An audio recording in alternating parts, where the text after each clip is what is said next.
entered into a frenzy to use more and more chemical and pesticides. We have to leave them in the nature as created by God because they are helpful.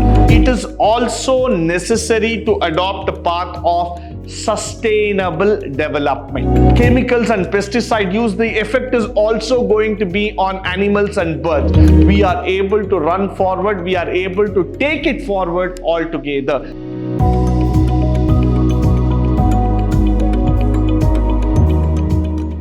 Good morning and welcome to the session 5 on chapter 9, and this is going to be on environment and sustainable development. So in the previous slide, we were talking about the different strategies that were there in terms of the sustainability in environment.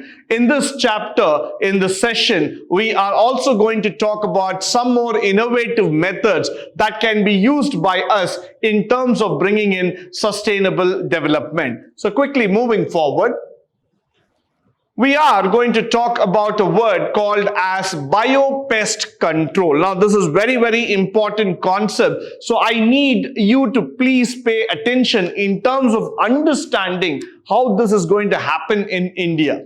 With the advent of Green Revolution, the entire country entered into a frenzy to use more and more chemical and pesticides. Now, this is a quite obvious situation that you need to understand. Why? Because we were all people who were interested in developing a situation, in developing a scenario where we wanted higher yield. We just wanted the system to run with us, to go with us in terms of building up the entire environment. So what happened because of this is that the adverse impact began to show. Food products were contaminated, soil, water bodies, and even the groundwater were polluted with pesticides. No doubt about it.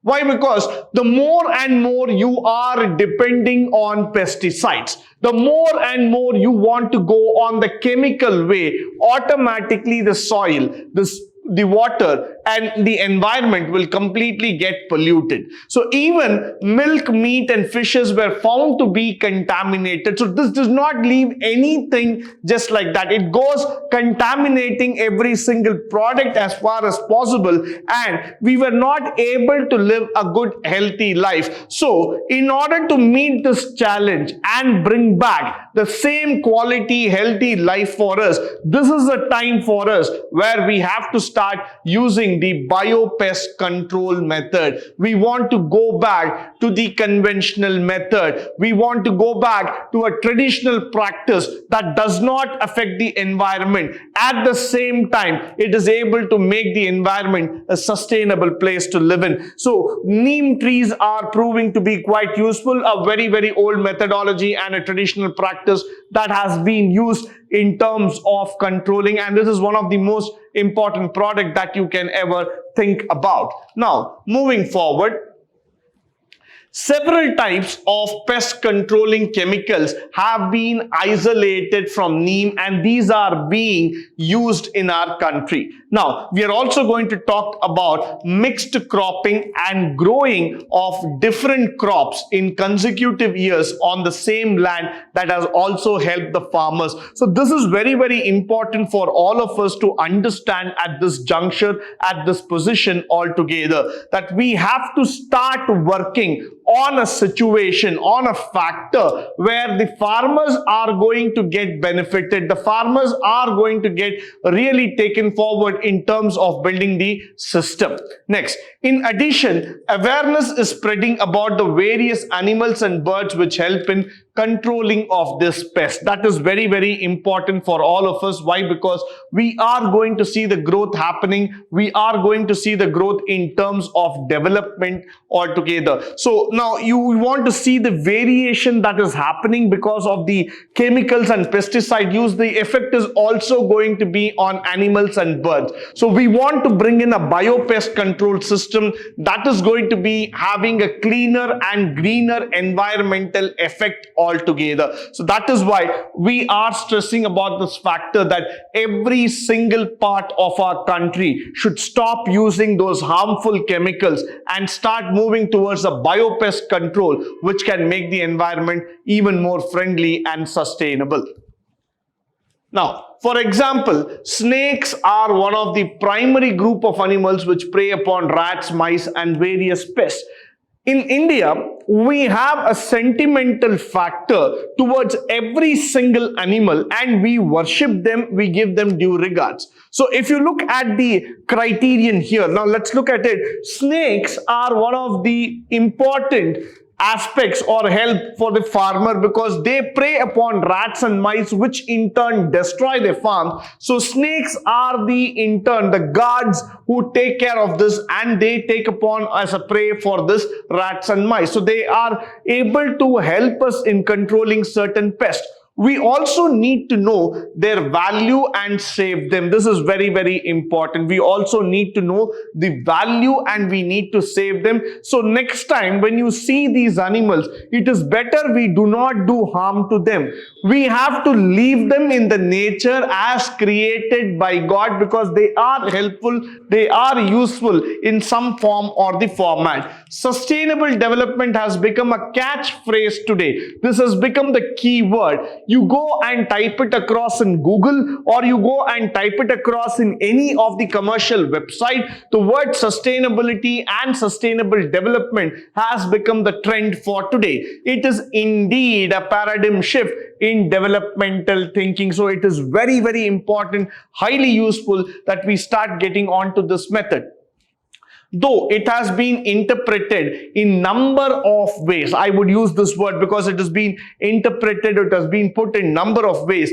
Adherence to this path ensures lasting development. So definitely, yes, this has to be adhered to, this has to be taken care of, and this is highly important for all of us. And the non-declining welfare for all. So at any given point of time, we have to think in our mind that, if you don't stick to the sustainable development path, if you still think that you can go on in this world using the chemicals, using the conventional techniques of destroying the nature, thinking that only development is needed and converting the greener forest into concrete areas, then we are definitely going to lose the future generation. We are definitely going to lose the life, and there would not be a sustainable position for any one of us. Now, the conclusion for this chapter is highly important for us to understand. Environment performs 4 functions. So I want you to remember that 4 functions: supplies resources, assimilates the waste factors, sustains life by providing genetic and biodiversity. That is very, very important. Population explosion, effluent consumption and production to have been produced or placed huge stress on the environment. That is very, very important. Developmental activities in India have put an immense pressure on its finite natural resources, besides creating impact on human health problems. So that is also a very, very important well-being that is being talked about.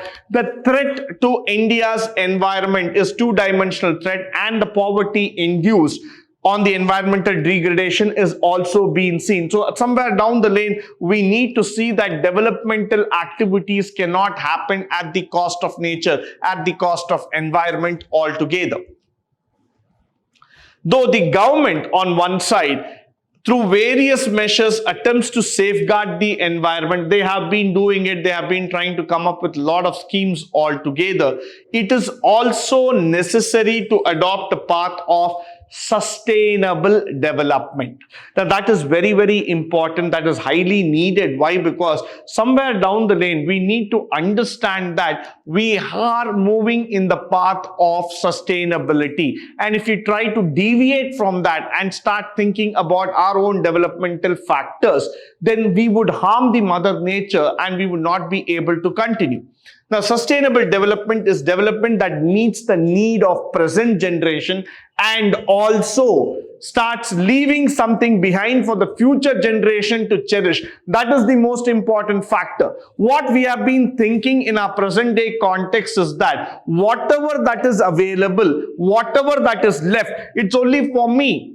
I will just finish whatever is available and I'll just keep moving forward. That is not needed for us. What is needed for us is that we have to use the current resources and also leave something for our future generation to cherish, to understand, to take it forward altogether. So that is why this concept of sustainable development is going to stay with us for some time.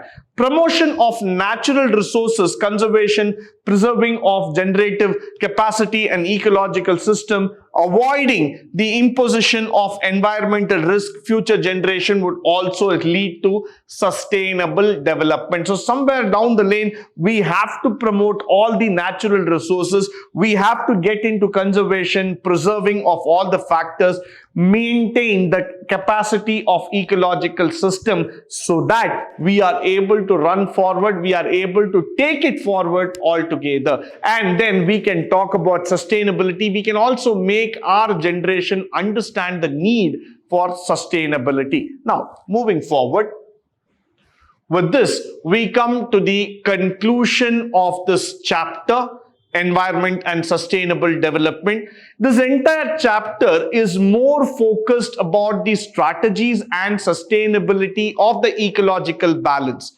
So in a long run, I want you to understand this chapter not just from a conceptual standpoint, but also from a practical standpoint. There are many takeaways from this lesson which could be of high importance and use for you.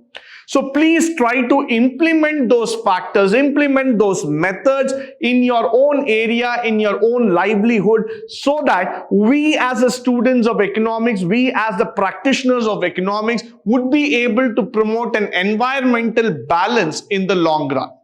Saying so, I would like to come to the conclusion of this chapter, and I would like to thank everybody for joining me on this wonderful session. Thank you once again.